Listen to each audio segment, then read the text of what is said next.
So what exactly are we diving into today? We've got something really interesting provided by you, our listener. Well, this source is particularly interesting because it's not, polished. It's real working DJs talking shop. Hmm. Specifically, an audio recording of a live online roundtable discussion. Ah, the raw behind-the-scenes stuff. Love that. Yeah, So picture this. Professional DJs gathered virtually, looks like on a Tuesday night, hashing out the nitty-gritty of their job. exactly. And the core of their conversation revolves around those, well, sometimes tricky client interactions and the absolute art and science of music selection. Got it. So our mission for this deep dive is sort of listen in on that conversation, extract the most valuable nuggets of knowledge, understand the different perspectives they shared, and maybe pull out any surprising moments. It's like a shortcut to the front lines of professional DJing. Absolutely. And this specific roundtable was hosted by Buddy Mueller. He brought together several other experienced DJs to tackle a challenge that probably sounds simple on the surface, but, well, it quickly gets complicated. Which we will absolutely get to. But first, who was at the table? Let's introduce the crew we're hearing from. Right. So the setting is a live DJ roundtable happening on Twitch Tuesday nights. They mentioned you can find replays on YouTube later in the week, usually Mondays. And Buddy Mueller is steering the ship for this chat. Who else joined him? Okay, so we hear from Mike and Dwayne Dixon, who actually co-host their own show called Cue It Up. They broadcast live on YouTube Thursday nights. Okay. Then there's Sean, who runs the DJ Biz School, sharing insights. He aims for YouTube episodes at least once a month, schedule permitting. Right. Plus, a few other working pros chimed in. Jeff, who identified himself as a DJ from North Carolina, focusing on high school events and weddings. Matt, who they referenced as the East Coast DJ. Yeah. And other participants named Brenly and Chris. Lots of voices. Yeah, and they even give a shout out to Paul from Australia, part of their broader community, though he wasn't in this particular session. What really comes through is this collaborative energy, DJs from different parts of the country, north, south, east, midwest, sharing what works and maybe what doesn't in their specific markets. It really shows that while the fundamentals might be the same, regional tastes and client expectations can add entirely different layers of complexity. Okay, let's jump into the meat of their discussion then.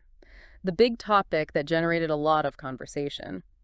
The client provided do not playlist. Ah, yes, the list of forbidden tunes. What's fascinating here is how quickly they reveal this isn't just about avoiding certain songs. It's really about managing expectations and navigating client wishes versus, guest requests. Buddy Mueller, as the host, kind of kicked off by highlighting the nuances. He stressed that DJs need to educate clients. Like, is a song on the do not playlist a do not play ever? Or is it a do not play unless a guest specifically requests it? That distinction, he said, is crucial. Right. His perspective is also that clients shouldn't make these lists excessively long. And why? Because their friends and family, the guests they're celebrating with, might actually want to hear some of those songs. And he had a slightly, maybe provocative take. He almost sees a long do not playlist as a potential moment for the DJ to step back if one of those songs gets requested by a guest. Let the friends and family have their moment, even if the couple initially banned it. Which ties into his point about remembering the wedding is a celebration for the guests too, right? Exactly. Framing it that way from the start is key to setting the right tone. Okay, so that's Buddy's take on educating the client up front. Did the other DJs have completely different strategies? Definitely. Jeff from North Carolina had a very practical approach, especially for potential conflict points. Okay, like what? For weddings, he defers to the bride. Her requests are paramount, even if he might internally, question the choice. But for schools, it's clean versions only, a non-negotiable rule. Makes sense for schools. Yeah, and he even color codes explicit tracks in red in his software, Virtual DJ, as like a visual failsafe. Pretty smart technical detail there. Oh, interesting. And for those long do not playlists, what's his strategy if a guest requests one? Okay, so his rule is he first politely says it's not on the playlist. If they push, he tells them they need clearance from the bride or groom. And this is key. They must come to the DJ booth to give the okay. Making them come all the way to the booth, that seems like a strong move. Why that specific rule? He explained it's purely about covering himself. He doesn't want a situation where someone claims, the couple nodded from across the room and he accidentally plays a truly forbidden song. Getting that face-to-face confirmation at the booth eliminates ambiguity. protects him from misinterpretation. Ah, okay. That practical detail makes a huge difference. It puts the onus back on the guest to get explicit, verifiable permission. Exactly. Then Matt, the East Coast DJ, he shared his method and frankly a dose of honesty too. For large lists, he keeps the Do Not playlist handy, but focuses more on curating a set playlist designed for the event's flow. Right, the overall feel. And he openly admitted he has accidentally played songs from the Do Not playlist before, Oh, wow. Okay. which led to a really interesting point he referenced. Sometimes the best approach is not to apologize for mistakes the client never even noticed. Like if the mic cut out for a second, or if a do not play song slipped through and they didn't comment, don't draw attention to it. That's fascinating. It suggests that effective DJing is sometimes less about, perfect technical execution and more about skillfully managing the client's perception of the event and Wow. keeping the energy high. Totally. Hmm. He also mentioned using client Spotify playlists not as rigid blueprints, but more to capture their desired groove or feel, understanding the vibe. Yeah, that vibe is often more valuable than just a strict list of song titles. What about Chris? Did he have a different angle? Chris added another layer.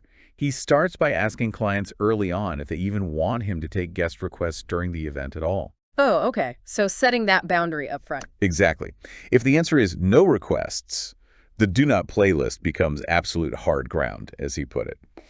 But if they say yes to requests, he then has a follow-up conversation to clarify which songs on the list are truly forbidden no matter what, even if requested, versus those that are just, low priority but okay if someone asks. So distinguishing between the absolute no's and the prefer nots. Right.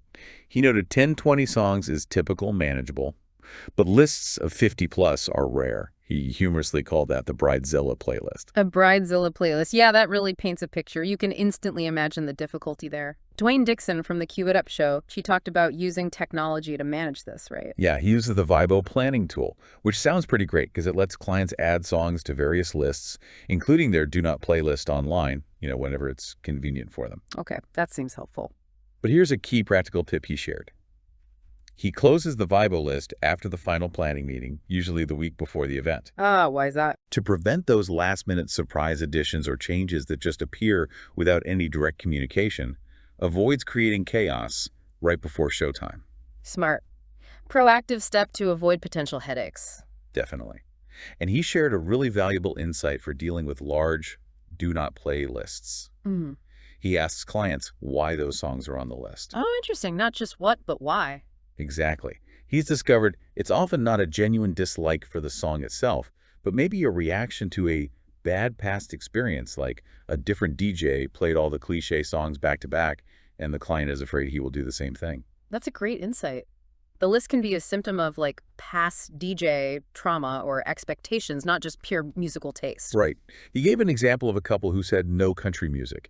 That required a conversation about artists who cross genres, like Taylor Swift, to understand if those specific songs were included in the band too. Nuance is everything. Makes sense. Did he mention how he uses that info technically? Yeah, he explained his process using Vibo to push his lists, special dances, cocktail dinner, don't plays directly into his DJ software, Serato, and a cool visual trick he uses. Quickly playing the do not play songs for like a second in Serato so they turn blue makes them visually distinct from the playable tracks. Little workflow hacks. Okay, so moving beyond just the mechanics of lists, the conversation seemed to reveal a broader philosophy about client management and music selection too. Brentley brought up something about trends. Yeah, Brindley chimed in saying he's seeing more younger couples wanting non-traditional music. They're moving away from the typical group BS or organized dances like the electric slide and requesting more specific genres like EDM or maybe more sophisticated pop or even movie scores. Interesting shift. So how does he handle that? Well, this has led Brindley to be more proactive right from the very first consultation. Mhm. He uses a questionnaire asking couples, what are you really looking for? Their favorite artists.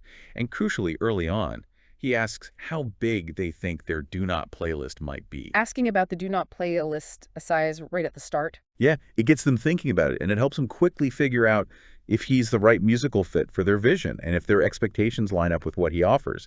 He actually calls this qualifying the customer. Qualifying the customer. I like that framing. And he was pretty blunt about it, and he's not afraid to blow a lead out of the water if the fit isn't right. He prioritizes having a successful gig and getting a good review over just booking every single inquiry. So he'd rather turn down a job than struggle all night. Exactly. Rather than struggle trying to please a client whose tastes or expectations just don't match his style, it's about setting clear expectations on both sides, even if it means walking away sometimes. That's a powerful point.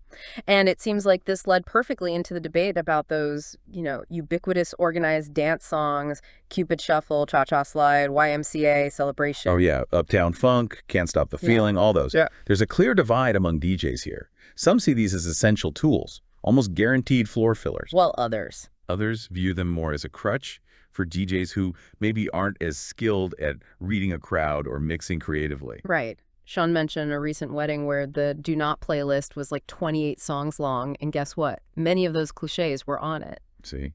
He agreed with Brenly. Younger couples are increasingly sick of the cheesy old songs, as he put it.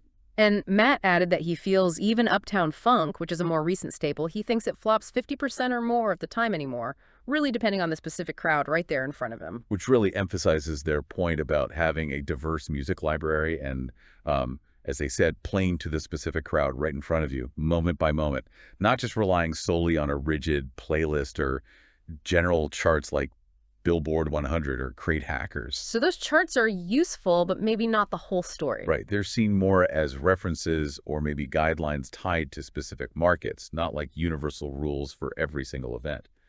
Dwayne actually plugged his show for diving into how to use different chart resources effectively. Gotcha. They also touched on personal genre preferences too, right? Like what the DJs themselves prefer. Yeah, a bit. Matt mentioned finding 90s hip-hop boring, preferring newer mainstream artists for weddings, and liking pop country or EDM crossovers. Whereas Buddy Miller, the host, stated he prefers 90s, early 2000s hip-hop over a lot of today's rap. Different strokes. Exactly. Sean noted that playing country in Alabama isn't really optional. It's pretty much a requirement. And Brinley admitted he knows his limits. He said he's not the right DJ for an all-country wedding, and he'd struggle with a strictly current hip-hop rap event unless it covered a wide range of eras. Which really reinforces Brenly's point about qualifying the customer based on genuine musical compatibility, doesn't it? Absolutely. And finally, they dove into a classic DJ dilemma. What do you do when someone requests a song you, the expert DJ, know is probably going to kill the dance floor? Oof, yeah. How do you handle a request that goes directly against the energy you're trying to build? What were the options? Well, they debated it. You could simply not play it. You could just play it and see what happens, risk it. Or, the slightly audacious move, call out the person who requested it on the mic. Call them out! Really? Yeah.